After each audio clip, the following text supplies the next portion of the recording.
திருவருளினாலும் அருவார்மும்மை நாயன்மார்களது குருவருளினாலும் வெள்ளகோவிலே எழுந்தருளி அருள்வாதிக்கின்ற சிவலோகநாத பெருமானுடைய திருக்கோவிலிலே ஆண்டுதோறும் பாவை விழா மிகச்சிறப்பாக நடைபெற்றுக் கொண்டார்கள். பாவை விழாவிலே 10 நாட்கள் மணிவாசக பெருமானை திருக்கோவிலை சுற்றி வர எழுந்தருளி மணிவாசக பெருமான் திருவெம்பாவை பாடிய காலத்தில் மகளிர் எப்படி விளையாட்டுகளை செய்து கொண்டே இருந்ததை அந்த பாவை நோன்பு விழா இருக்கிற பெண்கள் எப்படி செய்தார்களோ அதே போல அந்த விழாவை சிவலோகநாதர் கோவிலிலே பார்க்கக்கூடிய ஒரு சிவபுண்ணியத்தை நாம் பொதுவாகவே நம்முடைய தமிழ்நாட்டில மக்கள் வாழ்ந்த வாழ்க்கையை ஆங்காங்கு வீடுகளாக ஆபரணங்களாக அணிகலன்களாக நமக்கு வரலாறுகள் கிடைத்திருக்கின்றன. அதற்கு ஏற்ப இலக்கியங்கள் கிடைக்கப்பட்டன. ஒரு மனிதன் புறநிலையிலே வாழ்ந்த வாழ்க்கையும் அகநிலையிலே வாழ்ந்த வாழ்க்கையையும் புறநானூறு அகநானூறு என்கிற நூல்கள் நமக்கு காட்டின. மனித வாழ்க்கையிலே அறிவு மேம்படுவதற்குரிய நெறிகளையும் அந்த நெறிகளை கடைபிடித்து வாழ்ந்தவருடைய வாழ்க்கையையும் இலக்கியமாக பாடி வைத்தார். இலக்கியம் என்ற சொல்லுக்கு எல்லாரும் பொருள் தெரியும். இலக்கு கூட்டல் இயம் இலக்கியம்னு பேர். ஒரு இலக்கை அடைவதற்கு உரிய நெறிமுறைகளை கூறுவது இலக்கியம். அதில் எல்லாரும் விரும்பப்படுவது அமைதி, அன்பு, மகிழ்ச்சி. இதை எப்படி பெறுவது என்பதை காட்டிய ஞான நூல்கள் தான் பக்தி இலக்கியம் என்று போற்றப்பட்டன. பக்தி, அன்பு, காதல் இதெல்லாம் ஒரே பொருள் என்று சிவஞான முனிவர் காட்டுவார். அதுல ஒரு உயிர் அன்புடையதாக மாற வேண்டும், அந்த அன்பை பெற வேண்டும். அந்த அன்பின் மூலமாகத்தான் உயிர்கள் மகிழ்ச்சி அடையும். உலகையில பார்த்தால் கூட ஒரு வீட்டில அல்லது கோவில்ல அன்பான உரையாடல் இருந்தால் அங்க மகிழ்ச்சி இருக்கும். கொஞ்சம் கோபம் இருந்ததுன்னு வைங்க, அங்க அன்புக்கு மறுதலையா எல்லாம் நடக்கும். அப்ப அமைதிக்கு எது அடிப்படை? அன்புதான் அடிப்படை. வீடுகள்ல உலகத்துல எல்லா பக்கமும் பார்க்கணும். எனவே ஒரு உயிர் எப்பொழுது முழுமையாக அன்பு நிலையை அடைகிறதோ அப்பொழுது அந்த உயிருக்கு அமைதி கிடைக்கும். அதனால் நம்முடைய உடம்புக்குள்ளே இருக்கிற உயிர் அறியாமையின் காரணத்தால் ஏற்படக்கூடிய வேகம் தணிந்து அன்புடையதாக மாறுவதற்கு அன்புடையவனாகிய இறைவனுடைய திருவடியை பற்ற வேண்டும். அதற்கு காட்டுகிற நெறிதான் பக்தி இலக்கியம் என்று சொல்லப்படுகிறது. ஆக ஒரு உயிர் எப்படி அன்பை பெறும் என்றால், ஒருவர் செய்த உதவியை நினைக்கிற பொழுதுதான் அன்பு வரும். யாராவது ஒருத்தர் இன்னைக்கு பர்ஃபியூம் இவ்வளவு மேல கொடுத்தாங்க வைங்க, முகம் பூர மகிழ்ச்சியா, எனக்கா கொடுத்தீங்க, உடனே அதை பார்ப்போம். அது எப்படி உற்பத்தி பண்ணது, அது என்ன கமகமகமான வாசம் இருக்கா. ஆக புறத்திலே பூசுவதற்கு ஒரு பொருளை கொடுக்கிற பொழுதும் அன்பு வருகிறது, ஆடை கொடுக்கிற பொழுது அன்பு வருகிறது. அகத்துல ஏதாவது சாப்பிட கொடுத்தாங்கன்னா எப்படி மகிழ்ச்சி இருக்குன்னு பாருங்க. சாப்பிடுற பொழுது ஒரு பிளேட்ல யாராவது வாங்கிட்டு வந்தாங்கன்னா, எனக்கா வாங்கிட்டு வந்தீங்க அப்படி. வாங்காம சாப்பிட்டு வைங்க, என்ன போல இருக்கிறவன் எவனை வாங்கிட்டு வரக்கூடாது. அப்போ ஒரு மனிதனுக்கு ஏதேனும் ஒரு பொருள் இலவசமாக கிடைத்தால் அது மகிழ்ச்சி. அதை கொடுப்பவர் மேல இருக்கும். அது எவ்வளவாக இருக்கும்? சில காலம்தான் இருக்கும். அப்படி இந்த உயிராகிய நமக்கு கடவுள் இந்த உடம்பு, இந்த உலகம், இந்த வாழ்க்கை எல்லாவற்றையும் இலவசமாக கொடுத்தான். அப்படி அவன் இலவசமாக கொடுத்திருக்கிற நிலையில எல்லாவற்றையும் அடக்கியதற்கு வடமொழியில மகாபாகியம் சொல்லுவாங்க. தமிழ்ல பெரும்பெயர்னு பேர். பெரும்பெயர் என்பதும் மகாபாகியம் என்பதும் ஒரு வார்த்தை என்பதும் ஒரே பொருளை குறிக்கும் என்று சிவஞானம் இருக்காது. பெரும்பெயர்னா வேற ஒன்றும் இல்லை, நிறைய பொருள் இருக்கு. எல்லா பொருளையும் ஒரு பைக்குள்ள போட்டா பெரிய பைன்னு சொல்ல முடியும். பெரிய பை எல்லா பொருளும் உள்ள தங்கணும். அது மாதிரி வேதம், ஆகமோ, உபநிடதம் என்னென்ன உண்டோ அவைகளின் கருத்துக்களின் பிழிவாக ஒரு வரியில சொன்னால் அதற்கு மகாவாக்கியம் பேர். என்னன்னே தெரியாது, மகா பெரியவர் சொல்றாங்க இல்லையா? பெரியவர்னா என்ன, மகா பெரியவர்னா என்ன என்று சிந்திக்கிறது கொஞ்சம் குறைஞ்சு போச்சு. 2 பேர் போறாங்க. இப்ப என்னையும் நானும் உட்காந்து என்னை பார்த்தா பெரியவர்பாங்க, பாப்பாவை பார்த்தா சின்னவங்க. ஒரு பொருள் தெரிந்தால்தான் இது பெருசா சிறுசான்னு தெரியும். இது பெரிதா சிறுசான்னு கேட்டா என்ன சொல்லுவீங்க? தெரியாது. இதனோட இன்னொரு பொருளை காட்டி சொன்னால் இது பெரியது, இது சிறியது என்று சொல்லிவிடலாம். அப்படி இருக்கிற மந்திரங்களில பெரிய மந்திரம் மகாபாரதம். அதற்கு பெரும்பெயர் பேர். அந்த மந்திரம் 5 எழுத்து மந்திரம். அந்த 5 எழுத்து மந்திரத்துக்குள்ள என்னென்ன இருக்கின்றன? உலகத்துல இருக்கிற பொருள் முழுக்க அதுக்குள்ள இருக்கு. உலகத்தை கடந்து இருக்கிற பொருளும் அந்த எழுத்துக்குள்ள இருக்கு. உலகத்தில் இருக்கிற பொருள் என்ன? இந்த உடம்பு கண்ணுக்கு தெரியுது பாருங்க. இந்த உலகம் கண்ணுக்கு தெரிகிறது. இந்த உடம்பும் உலகமும் 5 எழுத்து மந்திரத்துல நான் மா என்ற எழுத்துக்கள் அடங்கிவிடும். உடம்பும் உலகமும் எந்த எழுத்துல அடங்கும்? நான் மா. நான் என்பது மாயையின் காரியம், இறைவனுடைய திரோதான சக்தி. மா என்பது உயிர்களுக்கு இருக்கக்கூடிய அறியாமை. இனி இந்த உடம்புக்குள்ள உயிர் இருக்கிறது. அது எப்ப தெரியும் நினைக்கிறீங்க?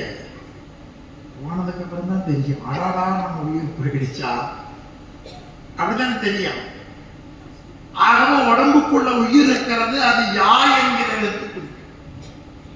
இந்த உடம்புக்குள்ள பார்க்கறதுக்கு கண்ணு, கேட்கறதுக்கு காது, நடக்கிறதுக்கு காது, கொடுக்கறதுக்கு கை, உடம்பு இயங்குவதற்கு இருதயம், சாப்பிட்டா செரிக்குது, படுத்தா தூக்கம் வருது.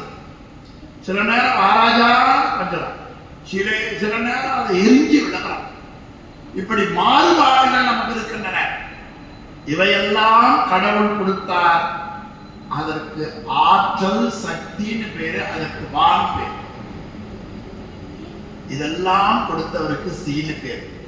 கடவுள், கடவுளுடைய அருள், அந்த அருளை பெறுகிற உயிர், உயிரை அருளை பெறுவதற்கு தடையாக இருக்கிற அறியாமை மா, அறியாமை நீக்கிக் கொள்வதற்காக கொடுத்திருக்கிற திரோதான சக்தி, இவையெல்லாம் இருக்கின்றன.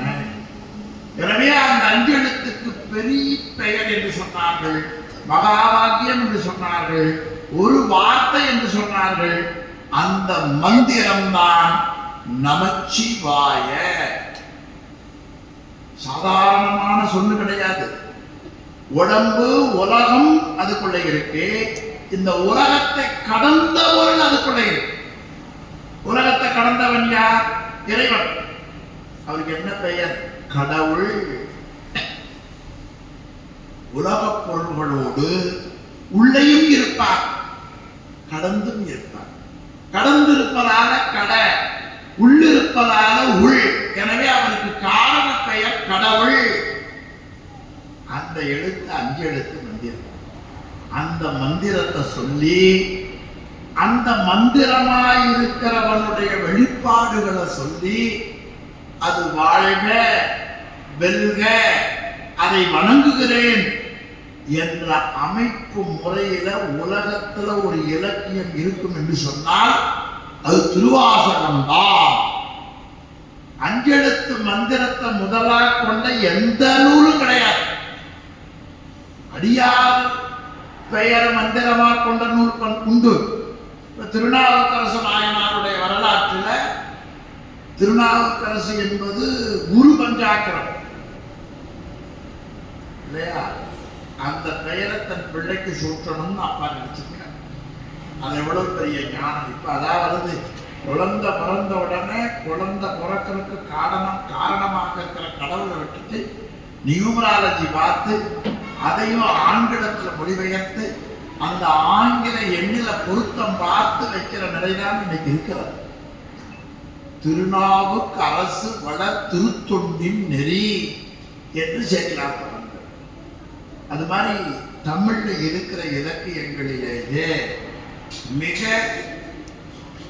உயர்ந்த அஞ்செழுத்து மந்திரத்தை முதல்ல தொடங்குவது சிவபுராணம் நமச்சிவாய வாழ்க என்று தொடங்கி கடைசியா வாழ்க வெல்க போற்றி என்பதுல ஆராத இன்பம் அருளும் மறை போற்றி என்று பிடிக்கிறது. உயிர்களுக்கு என்ன வேணும்? இன்பம் வேணும்.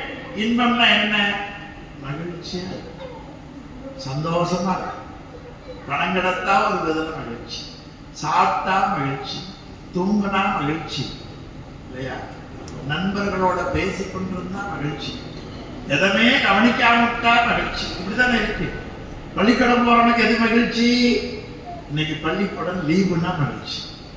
வேலைக்கு போறவனுக்கு எது மகிழ்ச்சி? மேனேஜர் வரலன்னா மகிழ்ச்சி. ஏன்னா நான் வேலைக்கு போனோம் தானே. என்ன சொல்றேன்? தொழிலாளிக்கு எது மகிழ்ச்சி? முதலாளி இல்லைன்னா மகிழ்ச்சி இல்லையா? எனவே அந்த மகிழ்ச்சிக்கு ஆறாத இன்பம்னு பேர். அந்த ஆறாத இன்பம் நமக்கு வரணும்னா நம்ம இடத்துல என்ன இருக்க வேண்டும்? அன்பு இருக்க வேண்டும். அந்த அன்பை கடவுள் ஒவ்வொரு உயிருக்கும் வளர்த்துகிறான். எப்படி வளர்த்துகிறான் என்பது ஒரு மேற்கோள் காட்டினார் திருவாசகம் பாடிய மணிவாசகம் பெருமான். இவர் தான் இங்க இருக்கிறவர் பாருங்க. இன்னைக்கு என்ன வடிவம் சொன்னாங்கன்னே அந்த உருவத்தெல்லாம் வீட்டுல வச்சிருக்கிறாங்க. எப்பா அவர் என்னப்பா சொன்னாருன்னு கேட்டு பாருங்க. ஒண்ணு இருக்காரு. 1330 குறளை உலக அரங்கத்திற்கு கொடுத்தவர் திருவள்ளுவனாயனா. அவர் உருவத்தை வைக்கிறதுக்கு பாவம் அறிவு போதல். வேற ஏதாவது ஒரு உருவத்தை வீடுகளில் வைக்கிறத பார்த்துட்டு பேசாம வர வேண்டியதா இருக்கு. ஆனால் 51 பதியங்களும் 400 பாடல்களும் கோவையாரும் கொடுத்த அருளாளர், அறிவால் சிவமே ஆனவர் மாணிக்கவாசகர். அவர் சொல்லுகிறார், எப்ப உனக்கு அன்புனா யாரை பிடிக்கும்? எல்லாரும் அன்புனா அம்மா தான் சொல்லுவாங்க. ஏன்னா அம்மா தானே வேணுங்கிற நேரத்தில். அது மட்டும் இல்ல, 300 நாள் நம்ம தங்கி இருந்த மிகப்பெரிய கருவறை எது? அம்மாவுடைய வயிறு. இன்னைக்கு எல்லாரும் நினைச்சுப்பாங்க, நான் உள்பட நீ உள்பட 300 நாள் தங்கி இருந்த மிக உயர்ந்த இடம் எது? தாயினுடைய கருவறை. அந்த 300 நாள் அந்த கையில இருந்து இருந்து இருந்து அந்த குழந்தைக்கு என்னாச்சு? அந்த அம்மாவுடைய உடம்பு குழந்தையினுடைய உடம்பு ஒரே சூடு. ஒரு குழந்தை பிறந்த உடனே அதை அழுதுன்னு வைங்க, எல்லாரும் ஆராஜா ஆராஜான்னு அது சொல்லுவாங்க. ஆனா அந்த குழந்தைக்கு பயம் உண்டு, அலறும். அவங்க அம்மா கையில வாங்குவாங்க, அழுதாச்சு நிறுத்திடும். ஏன்? வயிற்றுக்குள்ள இந்த சூடும் கையில் இருக்கிற சூடு ஒன்னா இருக்கோ, நாம பாதுகாப்பான பகுதிக்கு வந்து விட்டோம், சேஃப்டி ஜோன் வந்துருச்சு நமக்கு, இதுவரைக்கும் யாரை எடுத்தாங்க, பயம் இல்லை என்ற உணர்வு அம்மாவிடத்துல. அந்த அம்மா தானே அன்பு காட்டுவாங்க. அந்த அம்மா ஒரு பிறப்புல அந்த அம்மா. ஆனா நான் எடுக்கிற எல்லா பிறப்பிலேயும் அம்மாவாக அப்பாவாக இருப்பவர் தான் சிவலோகநாயகர். இவர்கள் குழந்தை பிறந்து ஒரு 40 வருஷம் வச்சுங்க, 40 ஆண்டுகளாக தான் தாய்க்கும் பிள்ளைக்கும் சேய்க்கும் அன்பு இருக்கும். ஆனால் இந்த உயிர் என்று உண்டோ அன்றே இந்த உயிரை விட்டு பிரியாத ஒருவன் உள்ளான், அவன்தான் சிவலோகனான். அவர் உயிரை விட்டு என்றும் பிரியாதவன் என்று நமக்கு உண்மையை எடுத்து கூறியவர்தான் மாணிக்கவாசகர். அவன்தான் உயிர்களுக்கு உடம்பு முதலியவர்களை கொடுத்தான். இவையெல்லாம் நமக்கு கொடுத்தார். அதனால இந்த உடம்புக்கு புறம்பைன்னு பேர் வச்சார். இந்த உடம்பு தெரிகிறது, எல்லாருக்கும் தெரியுது. என் உடம்பு தெரியுது, உங்க உடம்பு தெரியுது. சில நேரம் பார்த்தா இழைச்சிட்டீங்களான்னு, சில நேரம் பார்த்தா கொஞ்சம் வெயிட் பட்டீங்க அப்படி. ஆனா இந்த உடம்பை இயக்குவது எது என்று சொன்னால் உயிர். உயிர் இல்லைன்னா உடம்பை இயங்காது. உயிர் இருக்கிற பொழுது சில நேரம் கை கால் தர மாட்டேங்குது, கண்ணு தெரிய மாட்டேங்குது. இப்போ உடம்பை இயக்குவது எது? நீங்க தான் சொல்லணும். உடம்பை இயக்குவது எது? உயிர். உடம்பை இயக்குவது எது? அது போல உயிரை இயக்குபவன் கடவுள் என்று வைத்தார். அப்ப காணப்படுகிற உடம்பையும் உலகத்தையும் வைத்து காணப்படாத உயிரையும் அதற்குள்ளே இருக்கிற கடவுளையும் கண்டுபிடித்தலைத்தான் அருந்துயர் குரம்பையின் ஆன்மா நாடி என்று ஒரு சொல்லுல காட்டினார் சிவஞான போதத்தினுடைய சிறப்பு பாயிர ஆசிரியர். அந்த முறையில் இந்த உயிருக்கு மகிழ்ச்சி வளர்க்க என்ன வளரணும்னு சொன்னேன்? உயிருக்கு மகிழ்ச்சியா இருக்கிற என்ன இருக்கணும்னு சொன்னேன், மறந்துட்டீங்க. உயிர் ஜாலியா இருக்கிறதுக்கு என்ன வேணும்? நல்லா சொல்லுங்க. உயிர் ஜாலியா இருக்கிறது அன்பே இல்லையா? ஒருத்தர் பார்த்த உடனே மூணு பார்த்து பாருங்க, ஏன் நம்ம மறைக்கிறேன்னு கேட்போம் இல்லையா? நான் உங்களை ரொம்ப விரும்புறேன் அப்படின்னு போக கொடுத்து பாருங்க. ஆனா கொடுத்து பாருங்க நாளைக்கு. அது வேற சொன்னது ஐ லவ் யூ அப்படின்னு கொடுத்தேன். லவ்வும் அன்பும் ஒண்ணுதான் பேரு. தமிழ்ல காதல்னு பேரு, ஆங்கிலத்தில் லவ்னு பேரு. காதலாகி கசிந்துன்னு சொல்றாரு. வெட்டிலும் தொட்டிலும் மார்மேலும் தோல்மேலும் கட்டிலும் வைத்து என்னை காதலித்த தாய் நம்முடைய அம்மா என்று பட்டினத்தார். உடம்பு கிடைச்ச பிறகு அந்த உடம்போடு இருக்கிற ஆண் பெண் குழந்தையை பார்த்து அம்மா லவ் பண்ண பிளேஸ் ஒரு பட்டியல் கொடுக்கிறார். வெட்டிலும் தொட்டிலும் மார்மேலும் தோல்மேலும் கட்டிலும் வைத்து என்னை காதலித்து முட்ட சிறகில் இட்டு காப்பாற்றி சீராட்டும் தாய்க்கோ எரியத்தளர் முட்டுவேன் என்று பட்டினத்தார். அப்ப அன்பு வளர்ப்பவள் தாய். இது நமக்கு தெரிகிறது. அன்பு இருந்தாலும் என்ன இருக்கும்? மறந்துடக்கூடாது. அன்பு இருந்தா என்ன இருக்கும்? மகிழ்ச்சி. அன்பு இருந்தா என்ன இருக்கும்? ஆமா. வீட்டுல நல்லா 11 மணிக்கு நல்லா சமையல் பண்றாங்க, 12 மணிக்கு வீட்டுக்கு நல்ல சமையல் ரெடியா. பசியினுடைய வேகத்தால சாப்பாடு எடுத்து சாப்பிட ஆரம்பிச்சு. திடீர்னு விக்கிடுச்சு. என்ன வேணும்? தண்ணி. அந்த நேரம் பார்த்து மனைவி வைக்காம இல்லையா? 2 வகையில அதை ஃபாலோ பண்ணலாம். ஒண்ணு, என்ன நீ இத்தனை சமைச்சு தண்ணியே தெரியாது அப்படி. இத்தனை சமைச்சு நீ கஷ்டப்பட்டு எனக்காக வச்சிய தண்ணி இருக்குதான்னு நான் அதை பார்த்துட்டு சாப்பிடாம இருந்தேன். என் தவறு. நான் தண்ணி எடுத்து வச்சிருக்கணும் அப்படின்னு நினைச்சிருந்தா அந்த குடும்பத்தில் என்ன வந்திருக்காரு? உங்களுக்கே தெரியும். இதுக்கு என்ன ஹைகோர்ட்டுக்கா போகணும், நீதிபதிக்கா போகணும்? உங்களுக்கே தெரியும். தனி உடைக்க தெரியாது, என் தலைவருக்கு மண்டை உடைக்கிறேன் அப்படின்னா நம்ம சாப்பிட்றதுக்கு வச்சுக்கிற சோகத்துக்கு எங்க போட்டுடலாம்? எங்க போட்டு சொல்ல பார்க்கலாம். நீங்க போட்டுக்க மாட்டீங்க, தலையிலேயே போட்டு. இந்த 2ல எது நல்ல நமக்கு தேனும்? அன்பு வேணும். எது வேண்டாம்? எரிஞ்சு பேசுகிற பண்பு வேண்டாம். இது தெரியுது மேடையில பேசுற போது. ஆனா வீட்டுல பேசுற போது தெரியுதா? நீங்களும் ஆமா ஆமான்னு தலையாட்டுறீங்க. ஆனா வீட்டுல பேசும்போது தெரியுதா? தெரியல. நாம இதை வேணும்னு நினைக்கிறோம், இது வந்து சேருது. இந்த ரெண்டுக்குள்ள நடுவில் ஒரு சனிகிரகம் இருக்குதுன்னா அவன் யார் தெரியுமா? உன்னிடத்திலேயே இருக்கக்கூடிய அறியாமை என்று கண்டுபிடித்தான். அந்த அறியாமையை போக்கிக் கொள்வதற்காக கடவுள் பிறப்பை கொடுக்கிறார். அப்படி கொடுக்கிற பிறப்பு எத்தனைன்னு காட்டுகிறார். புல்லாய் பூடாய் புழுவாய் மரமாய் பல்விருபமாய் பறவையாய் பாம்பாய் கல்லாய் மனிதராய். நாமெல்லாம் என்ன பார்க்க இருக்கிறோம்? மனிதர் சந்தேகம் மாற்றோம். யாரும் புலி கரடி இல்லையே. நம்ம என்ன வருது? எல்லாரும் மனிதருக்குள்ள பண்பு என்ன தெரியுமா? உடம்பு மட்டும் இல்ல, அன்பு இருக்கும், மனித நேயம் இருக்கும். அதான் மக்கள் பண்பு என்று பெயர். எனவே அந்த மக்கள் பண்பை உயிருக்கு கிடைப்பதற்காக கடவுள் எதை கொடுத்தான்? உடம்பை கொடுத்தான். கொடுத்தது மட்டும் இல்ல, பார்க்கறதுக்கு, கேட்கறதுக்கு காது, பேசுறதுக்கு வாய், சுவைப்பதற்கு, நடப்பதற்கு, கொடுப்பதற்கு, இதையெல்லாம் நினைக்கிறதுக்கு மனசு. இது ஒண்ணுதான் நம்ம கிட்ட பெரிய டிராபேக். என்ன இல்ல? மனசு. 2 பேர் டீ சாப்பிட்டு நானே கொடுக்கறேன் அப்படிங்கிறதுக்கு 10 ஜென்மம் படிக்கணும். என்ன சொல்றேன்? மச்சாட்டாரு குழந்தைனார் இருக்கிறாங்கன்னா சரி பரவாயில்ல போகட்டும் அப்படின்னு விட்டு கொடுக்கறதுக்கு எத்தனை வருஷம்? 10 ஜென்மம் படிக்கணும்.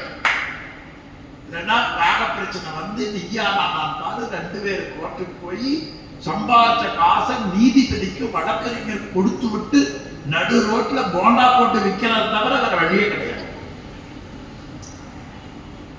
அந்த அன்பை தான் எளிதா சொன்னார் வள்ளுவர். அன்பிற்கும் உண்டோ அடைக்கும் தாழ். அன்பிலாதார் அன்புடையார் எல்லாம் உடையார். அந்த அன்பைத்தான் ஆறாத இன்பம். ஒரு தவறு சொல்லுங்க. சொக்கா பரிசுத்தவை எவ்வளவு? 1000 பொண்ணாச்சே, 1000 பொண்ணாச்சே. அவன் ஒரு தடவை தான் சொன்னான். இந்த பஞ்சத்துல இருக்கிற என்ன சொல்றான்? ஏப்பா இன்னொரு தடவை சொல்லு, பரிசுத்தவை 1000 பொன். இவன் தடவை சொன்னான் 4 தடவை. 1000 பொண்ணாச்சே, 1000 பொண்ணாச்சே இல்லையா? அப்படி ஏக்கத்துல இருந்தது நாகேசுங்கிற பாத்திரம் அல்ல. நாம் எல்லாரும் தான் ஆறாத இன்பத்தை பெறுவதற்கு ஏக்கமுடையவர்களாக இருக்கிறோம். அதை கொடுப்பதற்கும் கடவுள் தயாராக இருக்கிறார். ஒரு ஜென்மம் அல்ல, 2 ஜென்மம் அல்ல, பல கோடி ஜென்மம். பல கோடி ஜென்மத்தில் செய்த சிவபுண்ணியத்தால் தான் இந்த உடம்புக்குள்ள உயிர் உண்டு என்று தெரிய முடியும். அந்த உயிருக்குள்ளே ஒருத்தன் இருக்கிறான், அவன் கடவுள் என்று தெரியும். கடவுளுக்கு என்ன வேலை? உயிரிடத்திலே அன்பை பெருக்குதல். கடவுளுக்கு என்ன வேலை? ஆமா, அதனுடைய திருமுறைகள் சொல்லுகின்றன. மழுவாழ் வலன் ஏந்தி மறை ஓதி மங்கை பங்கா தொழுவாரவ துயராயின தீர்த்தல் போன தொழிலே. அவருக்கு என்ன வேலை? சமையல்காரருக்கு என்ன வேலை? சமைப்பது. டிரைவருக்கு என்ன வேலை? கார் ஓட்டுறது. சிவலோகநாதருக்கு என்ன வேலை? எந்தெந்த உயிர் யாராரு என்ன கண்ணீர் விடுகிறார்களோ அந்த கண்ணீரை அவரே தாயாக வந்து துடைப்பது. மனித அழுதாலே பார்க்க மாட்டாங்க. மதுரையில ஒரு அற்புதம் நடந்தது. ஊர வைகை ஆத்துல ஓரமா பன்றி குட்டிகள் நிறைய கிடக்கு. அந்த பன்றி குட்டியில ஒரு தாய் நோய் வந்து செத்து போச்சு. தாயை இழந்த பன்றி குட்டிகள் கண்ணீர் விட்டன. எனக்கும் திருநாவுக்கரசு ஐயாவுக்கு கேட்டீங்கன்னா அம்மா இழந்த வாழ்க்கை என்ன கஷ்டம்னு எங்களுக்கு தெரியும். அவங்க ஒன்னும் சொல்ல வேண்டாம், அவங்க ஒன்னும் கொடுக்க வேண்டாம். உள்ள போற போது அம்மாவினுடைய சுவாசம் அந்த வீட்டுக்குள்ள இருந்தா போது அந்த வீடு மகிழ்ச்சியா. இதை நான் 1000 மடங்கு அறிவேன். கதவு திறக்கிற பொழுதே எங்க அம்மா மூச்சு காத்து எங்கால். ஆமா, தாயை இழந்த பன்றி அப்படியே அழுகு. குட்டிகள் ஆளூர் பெருமான் பார்த்தார், இல்ல ஆலவாய் பெருமான் பார்த்தார். என்ன, பிரம்மாவை கூப்பிட்டு திருமாலை கூப்பிட்டு நீங்க போய் அவங்களுக்கு எல்லாம் பால் கொடுங்கப்பா அப்படின்னு சொல்லி இருக்கலாம். அவர் சொல்லல, அவரே தாய் பன்றியா மாறி வந்தார். இப்படி உலகத்துல ஒரு பன்றி குட்டியினுடைய தாய் இறந்த பொழுது தான் தாய் பன்றியாக மாறி வந்த கடவுள் உலகத்துல சிவபெருமானை தவிர யாரும் கிடையாது. இது தெரிஞ்சா 9 கிரகத்தை சுத்துன்னு சுத்திட்டு கிடப்பானா? 7 9 சனி தேசம். இன்னைக்கு இந்த ஜாதகத்தை கீழே வச்ச பூரா பிள்ளைகள் கல்யாணம் ஆயிடும். செவ்வாய் தேச 8ஆம் இடம் சுத்தம் இல்லை, 10ஆம் இடம் சுத்தம் இல்லை, ஒரே இடம் சுத்தம் இல்லை, நெஞ்சில சுத்தம் இல்லைங்க. என்ன இது என் கருத்து 1000 மடங்கு மொழிபவர் இந்த மண்டபத்துக்கு அமைப்பதற்கு காரணமாகிற பெரிய புராண செல்வர் பி.கே. ஐயா. நமக்கு தலைவர் சிவபெருமான். அவர் எதை கொடுத்தார்? இந்த உடம்பை சௌரியப்படையெல்லாம் அம்மாவா கொடுத்தார், அப்பாவா கொடுத்தார். அவர் தாய் பன்றியா வந்தார். இத மாணிக்கவாசகர் தான் சொல்றார். கேவலம் கேளாய் பன்றிக்கு பால் கொடுத்த கிடப்ப. காசு வாங்கிட்டு இல்லை, பால் சும்மா முளைய காலத்துல பால் சும்மா, மோர் சும்மா.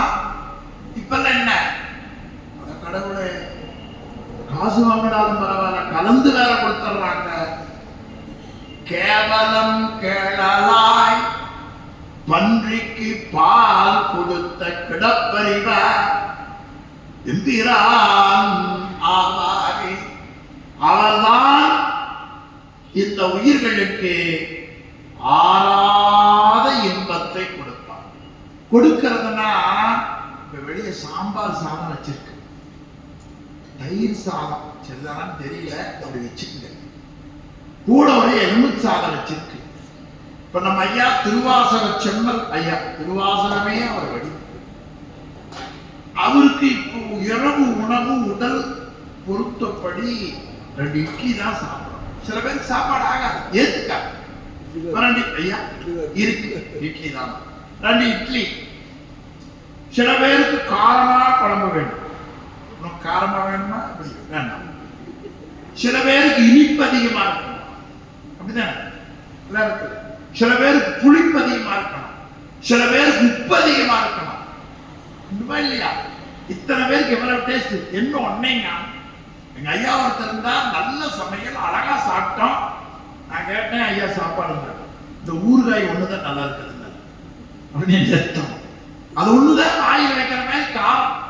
30 வருஷத்துக்கு மாட கையா ஒன்று கேட்கலாம் இல்லையா? ஒரே மாதிரிதான் சமையல். ஆனா சிவபெருமான் அந்த இன்பத்தை எப்படி கொடுக்கிறார்? ஒரே மாதிரி கொடுக்கறது இல்லை, உடம்பு ஒரே மாதிரி. அந்த அனுபவங்களை அவரவர்களுக்கு தகுந்த மாதிரி கொடுக்கிறார். இட்லி வேணும்னா இட்லி தர மாதிரி இன்பத்தை கொடுத்தார், காரம் வேணும்னா காரம் வர மாதிரி கொடுத்தார், ஆடிக்கார் வர யோகம் இருந்தா ஆடிக்கார் கொடுத்தார், சைக்கிள் இருந்தா சைக்கிள் கொடுத்தார். இப்படி ஒரு உயிருக்கும் நினைச்சு பாருங்க, ஒரு உயிருக்கு என்ன இன்பம் அனுபவம் உண்டோ அப்படி ஒட்டுமொத்தமாக கொடுக்கிற கடவுள் சிவபெருமான் ஒருவர்தான். அதெல்லாம் நாம வச்சுக்கணும்.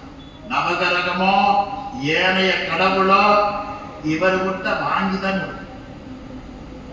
அதனால எங்க அப்பர் சுவாமி சொன்னா, ஆருருவர் உள்புவார் உள்ளத்துள்ளே அவ்வுருவாய் நிற்கின்ற அருளும் தோன்றுப்பார். அது கொஞ்சம் புரியுற மாதிரி உங்களுக்கு சொன்னா, 2 இட்லி வேணும்னு கேட்டீங்கன்னா நவகிரகத்தை நம்பி சுத்தரகி பாருங்க, அது இந்த கையேந்தி வந்து 2 இட்லி வாங்கிட்டு கொடுத்துருவாங்க. இந்த திருமால் விட்ட மற்றவங்கிட்ட கேட்டீங்கன்னா அன்னபூர்ணாவில ஏட்டு வீடுன்னு வாங்கிட்டு கொடுத்துருவாங்க. சிவபெருமான் கிட்ட கேட்டீங்கன்னா 2 இட்லி வாங்கி தர மாட்டார், இட்லியாவே மாறி நிற்பார், இட்லியவே சாப்பிடலாம். அவர் கொடுக்கிற இன்பம் என்ன இன்பம் மறந்துடக்கூடாது, ஆராத இன்பம். ஒரு தடவை சொல்லுங்க, அதை கொடுக்கிறவர் தான் சிவபெருமான். எப்படி கொடுக்கிறாருன்னா, தாயேயாகி வளர்த்தனை போற்றி. உங்க அம்மா எப்படி பாசம் காட்டி உன்னை சின்னதுல இருந்து வளர்த்துறாங்களோ அது மாதிரி ஒரு பிறப்புல அவங்க வளர்த்துறாங்க. நீ எடுக்கிற கோடான கோடி ஜென்மத்துல அவன் தாயாக இருந்து கருணை காட்டுகிறான். என்ன 50,000 பேர் நிக்கிறாங்க. இந்த பாப்பா வந்தா எங்க போகும் நினைக்கிறீங்க? எங்க போகும்? நேரம் அவங்க அம்மா. சரிதானா? நீங்களும் அப்படிதான். நேரம் எங்க போற? அம்மா எப்ப வந்த நீ அப்படின்னு ஒரு மகிழ்ச்சி இருக்கும். ஆனால் ஒரு பிறப்புல வந்த தாயை அறிந்து கொள்ளுகிற நாம் உயிரை விட்டு என்றும் பிரியாத தாயாக இருக்கிற கடவுளை இந்த ஜென்மம் வரை நாம் அறியவில்லை. இந்த ஜென்மத்தில் இருந்தாது உயிருக்கு கடவுள், உயிருக்கு தலைவன், உயிருக்கு கொடுப்பவன் சிவலோகநாதன் என்று உணர வேண்டும். அதைத்தான் ஆறாத இன்பம். அது தத்துவ முறையில சொன்னாங்க, சர்க்காரியவாதம் சொன்னாங்க. அது உள்ளது போகாதுன்னு அர்த்தம். அதற்கு கூடுதலா சொன்னாங்க அனாதி சர்க்காரியவாதம்னு சொன்னாங்க. சொல்லு மட்டும் ஞாபகம் வச்சுக்கணும்.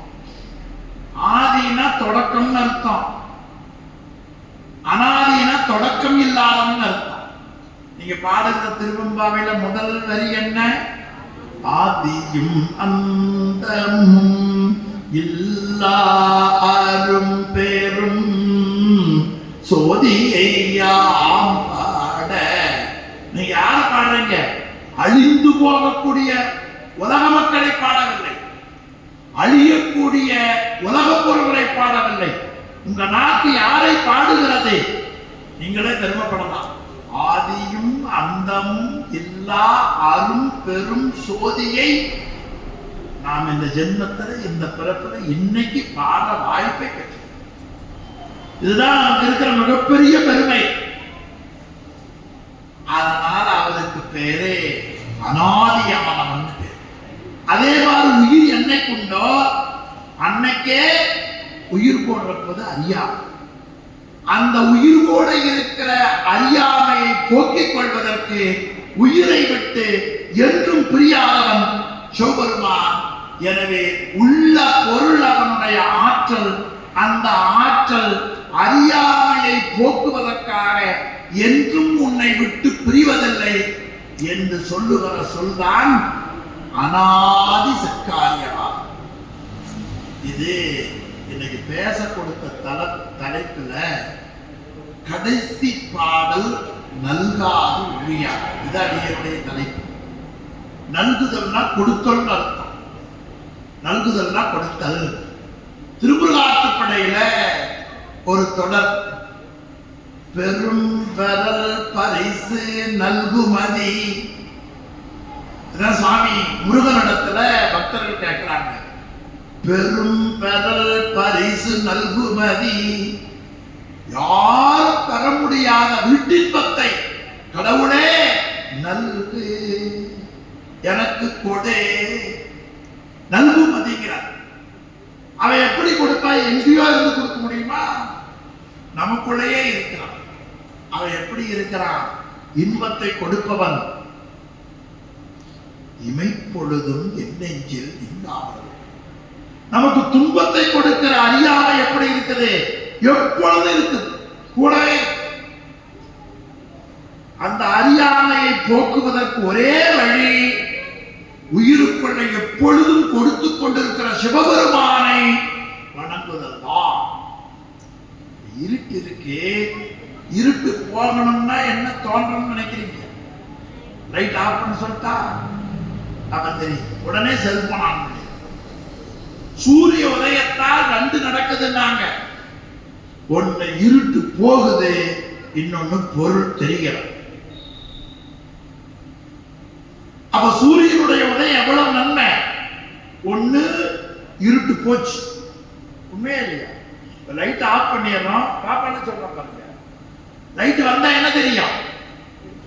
இருட்ட காணாம், எங்க போச்சுன்னு தெரியாது, இருட்ட காணாம். இன்னொரு என்ன தெரியுது? இந்த எதிர்த்தாப்புல மாணிக்கவாசன் தெரிகிறார் இல்லையா, அக்கா தெரியுது, அம்மா தெரியுது, தண்ணி குடிக்கிற பாட்டில் தெரியுது, செல்போன் தெரியுது. ரெண்டு காட்சி, ரெண்டு இல்லையா? சூரியன் உதயமானால் இருட்டு போகும், பொருள் தெரியும்.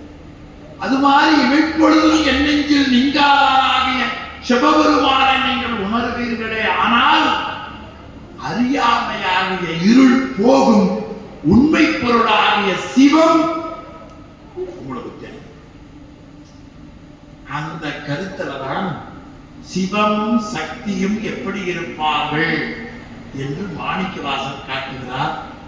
திருவாசகம் சிவபுராணம், இரண்டாவது அவனுடைய புகழை சொல்லுவது, மூணாவது அந்த பகுதி, நாலாவது 10 தலைப்பு,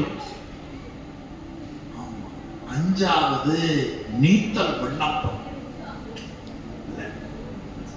5 1 சிவபுராணம், 2 கீர்த்தி தகவல், 3 அந்த பகுதி, 4 இந்த உடம்பு எப்படி கிடைக்குதுன்னு தொகுத்து சொன்னோம். அடுத்து 5வது 10 பதிகங்கள் உள்ள ஒரு திருச்சனம். 7வது தான் நீங்கள் பாடிக்கொண்டிருக்கிற திருவம்பாவை, 8 அம்மானை, 9 பொற்சொன்னம், 10 கோத்தும்பி, 11 தெள்ளையனம், 12 சாழல். இப்படியே வந்தீங்கன்னா 20 பள்ளி எழுச்சி. இதுவரை மாணிக்கவாசகர் பிற பொருள் மேல வச்சு பாடியிருப்பார். பள்ளி எழுச்சி முடிந்த பிறகு 21வது பதியத்திலே தான் தம்முடைய கூற்றாக பாடுகிற பகுதியை பார்க்கிறோம். இது கண்ணாயிர உரை நான் உங்களுக்கு சொல்லுகிறேன். அதுலதான் உடையாள் உந்தன் நடுவிருக்கும் உடையாள் நடுவுள் நீ இருத்தி அடியே நடுவுள் இருவீரும் இருப்பதானாலும் பாடாது. அதாவது இறைவனுக்கு உடையான்னு பேர், அம்மாவுக்கு உடையாள்னு பேர், நல்ல பெயர் உடையாள். பழைய காலத்துல இந்த பெயர் அழகா ஆணுக்கும் பெண்ணுக்கும் வச்சு மகிழ்வார். சிவம் என்பது பெரிய பொருள், அந்த பொருளினுடைய ஆற்றல் அதுக்குள்ள இருக்கும், அதுக்கு சக்தின்னு பேர் உடையாள். அது வெளிப்படுகிற பொழுது சக்தி வெளிப்படும். அந்த சக்தி வெளிப்பட்டு செலுத்துவதற்கு அந்த சக்திக்குள்ள சிவம் இருந்தால் அது செயல்படும். அளவு கடந்த பொருளுக்குள்ள இருக்கிற ஆற்றலுக்கு பெயர் உடையான் உங்கள் நடுவிருக்கும். அந்த சக்தி வெளிப்படுகிற பொழுது சக்தி செயல்படுவதற்கு உள்ள மூலமாயிருப்பது சிவம். உடையாள் உந்தன் நடுவிருக்கும் உடையாள் நடுவுள் நீ இருத்தி. இந்த சக்தியும் சிவமும் எங்க இருக்கும்னா இதை பயன்படுத்துகிற அனுபவிக்கிற உயிர்களிடத்திலே இருக்கும். எனவே அடியார் நடுவுள் இருவீரும் இருப்பதாக இந்த அருளை இறைவன் எப்பொழுதும் கொடுப்பார். அது நல்குதல்னு பேர், கொடுத்தல் பேர். இந்த அருளை எந்த உயிருக்கும் அவன் கொடுக்காமல் விடவே மாட்டான். நல்காது, நல்குதல்னா கொடுத்தல், நல்காதுன்னா கொடுக்காம. ஒழியான், ஒழிதல்னா நீங்குதல் பேர். சில பேர் கிராமத்துல சொல்லுவாங்க, ஏதாவது தப்பு ஒழிச்சு போகட்டும் அப்படின்னு பார்த்தது நீங்களும் அர்த்தம். ஒழியான், அவன் கொடுக்காம விடமாட்டான். இது பெரிய புராணத்தில் தொடர்ல சொல்லி என் பேச்சை நிறைவு பண்ணுகிறேன். ஒரு அடியாரை ஆட்கொள்ள வேண்டும், ஒரு அடியார் எல்லாத்தையும் அப்படித்தான் பண்ணலாம். ஆட்கொள்ள வேண்டும் என்று புத்தூர் சலங்கவி சிவாச்சாரியார் வீட்டுக்கு கிள வேதியராக போகிறார். அப்பொழுது உலகத்தினுடைய உண்மை பொருளை சொல்லுகிறார். இவர் எனக்கு அடியார். அவர் மட்டுமல்ல, எல்லா பொருளும் அடியார். ஆனா அவங்க அதை புரிஞ்சுக்கல. அதனால சொல்ல, ஒரு அந்தணன் ஒரு அந்தணனுக்கு அடி, ஒரு அறிவுடையவன் இன்னொரு அறிவுடையவனுக்கு அடிமை ஆகுமா என்று கேட்கிறாங்க. பேரறிவுடைய பொருளுக்கு சிற்றறிவுடைய பொருள் அடிமை. இது தெரியலையா? உடனே அவர் பித்தான்னு பேசுறாங்க. அப்போ அப்பொழுது சுவாமி சொல்லுகிறார், நீ என்ன பித்தன்னு சொன்னாலும் பரவாயில்லை, பேயன்னு சொன்னாலும் பரவாயில்லை, நான் ஒன்றும் உன்னை பார்த்து வெக்கப்பட மாட்டேன். நான் கூட அப்படித்தான், நீங்க பேசினாலும் பரவாயில்ல, பேசாட்டி பரவாயில்ல, அப்படின்னு பேச்சு நல்லா இருந்துச்சுனாலும் பரவாயில்ல, நல்லா அடிச்சுனாலும் நான் வந்துடுவேன் இல்லையா? அப்பதான் சொல்லுகிறார், பித்தனுமாக பின்னும் பேயனுமாக மற்ற நீ இவற்றை எத்தனை சொன்னாலும் நானே. அது ஏன் தெரியுமா? அத்தனைக்கும் நீ என்னை ஒன்றும் அறிந்திலையாது. நீ என்ன யாருன்னு தெரியல, அதனால சொன்ன. நான் யாருன்னு தெரிஞ்சது என்னை நீ விளங்க ஆரம்பிப்பேங்க. அதே நிலைதான் இறைவன் எப்பொழுதும் உயிருக்கு அருளை வாரி வழங்கிக் கொண்டிருப்பவன். எப்பப்ப இருப்பான்னா, நின்றாலும் இருந்தாலும் கிடந்தாலும் நடந்தாலும் நின்றாலும் துயின்றாலும் விழித்தாலும் இமைத்தாலும் அவன் அருளை வாரி வழங்குபவன். அவன் நின்றுடையான், தீயதிலாதான். அவன் நம்மை ஆளுடையான், நம்பன் நம்மை ஆளுடையான். அவன் நல்காது ஒழியான். நமக்கு அருள் செய்ததால் தான் அவனை சிந்திக்கின்றோம். சூரியனுடைய ஒளியில சூரியனை தரிசிப்பதை போல அவனுடைய அருளிலே அவன் அருளை கொடுக்காமல் விடமாட்டான் என்கிற உண்மையை அருமையா காட்டி நல்காது ஒழியான். யாருக்கு? நான் பேங்க் லோன் உங்களுக்கு கொடுக்காம விடணும், உனக்கு எனக்கு கொடுக்கணும், அப்படி இல்லை. நமக்கு என்ற ஒரு பொது சொல்லை போட்டாங்க. நமக்குன்னா யாரு? ஓரறிவு முதல் ஆறறிவு வரை எல்லா உயிர்களுக்கும் அருளை கொடுப்பான். வாங்குவதில் வேணா கொஞ்சம் ஏற்றத்தாழ்வு காலம் பிடிக்குமே தவிர பெறுவதற்குரிய தகுதியிலே ஏற்றத்தாழ்வே கிடையாது. நல்காது ஒழியான். நமக்கு இந்த உண்மை தெரிந்தவுடனே அப்படியே சங்கரா, மகாதேவா, சிவலோகா என்று அவன் மெய்ப்பாடுகளை காட்டுகிறான். நல்காது ஒழியான். நமக்கு என்று உன் நாமம் பிதற்றி மல்கா வாழ்த்தா வாய் உளரா வணங்கா மனத்தால் நினைந்துருகி பல்கால் உன்னை பாவித்து பரவி பொன்னம்பலமென்றே ஒல்கா நிற்கும் உயிர்க்கு இறங்கி அருளாய் என்று அந்த பாடல்ல முடிவு செய்கிறார். மல்கா வாழ்த்தா வாய் உளரா செய்யா என்னும் வாய்ப்பாட்டு விதையச்சம். மல்க வேண்டும், உளர வேண்டும், வணங்க வேண்டும். அது மனதால நினைந்தால் கண்ணீர் வரும், வாயால் சொன்னால் அது முக்கரணங்கள் வழிபாடு ஒன்றாக அமையும். இந்த ரெண்டும் முடியாத பொழுது கீழே தானே விழுந்து, எப்படி ஹார்ட் அட்டாக்ல வேலை செய்யலன்னா கீழே விழுகிறோம் இல்ல, அது போல அல்ல. அவனுடைய அன்பை நினைந்து, அவனுடைய கருணையை நினைந்து, பல கோடி பரப்பல அவனை மறந்து இருந்ததற்கு நன்றியை மறந்த நிலையை உணர்ந்து கீழே விழ வேண்டும். வணங்கா மனத்தால் நினைந்துருகி அந்த நினைப்பை பொன்னம்பலத்திலே ஆளும் பெருமானே நான் என்று உணர்ந்தேன், நீங்கள் நல்க வேண்டும். அதற்கு முன்னால பாடல சொன்னார், சிரிப்பார் கழிப்பார் தேனிப்பார் திரண்டு திரண்டு உன் திருவார்த்தை விரிப்பார் கேட்பார் மெச்சுவார் வெவ்வேறு இருந்து உன் திருநாமம் தரிப்பார் அவர் முன்னே நரிப்பாய் நாயேன் இருப்பேனோ நம்பி. சிவபெருமானுக்கு பெயர். பின்னால சுந்தரமூர்த்தி சாமி வந்தா நம்பி திருப்பதிகம்னு ஒரு பதிகம் பாடினார். மெய்யை பூசியோர் நம்பி திருக்குறள் திரு முதுகுன்றத்துல பாடுங்க. 12,000 பொண்ணு வாங்கினார். சொக்கநாதா பரிசு தலை எவ்வளவு? 12,000. இன்னைக்கு பொண்ணு வைக்கிற விலைக்கு நீங்க என்ன தங்க என்ன வாங்குற மாதிரியா இருக்கு? மின்னல் மாதிரி காமிச்சுட்டு மீறி 10 பவுனை போட்டிருந்தீங்கன்னா கழுத்து போயிடும். 12,000 நம்பி இனித்தான் இத்தனை நாள் தெரியாம போச்சு. இனியாவது எனக்கு அந்த நல்லருளை கொடு பெரிய புராணத்தை பிகே ஐயாவை போல உணரக்கூடிய அறிவை கொடு, அந்த நூலாசிரியர்கள் காட்டிய முறையிலே உணரக்கூடிய நிலையை எனக்கு கொடு என்று சிவலோகநாதரை வேண்டி, பல கோடி ஜென்மத்தில் நாங்கள்லாம் பிகே ஐயாவோட அப்படி தூசு மாதிரி சுத்தணும், இந்த இடத்துல பேசுகிறோம். இது மாதிரி உங்களுக்கு இன்னும் சென்னியப்பனாரை போல, பிகே ஐயாவை போல, பேரூர் சாந்தலிங்க ராமசாமி அடிகளாரை போல, மணிவாசக பெருமானை போல உயர்ந்த அறிவு, நல்ல அறிவு உங்கள் எல்லோருக்கும் கிடைக்க வேண்டும். அப்படி கிடைக்கக்கூடிய நிலைக்களமான கொடியை ஏற்றி இன்று வழிபாட்டை தொடங்கி இருக்கிறோம்.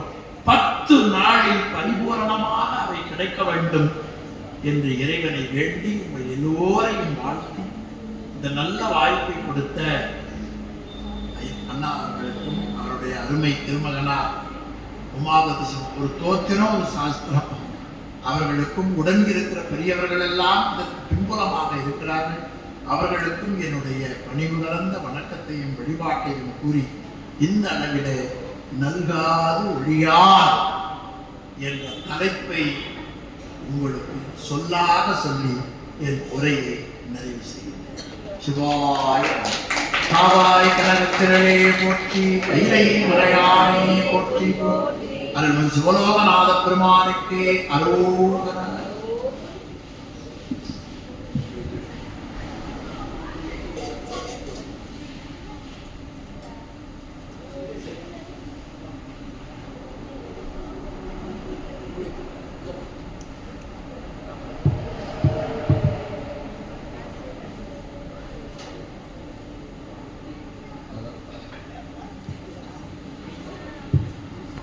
என்ன ஒரு அற்புதமான ஐயா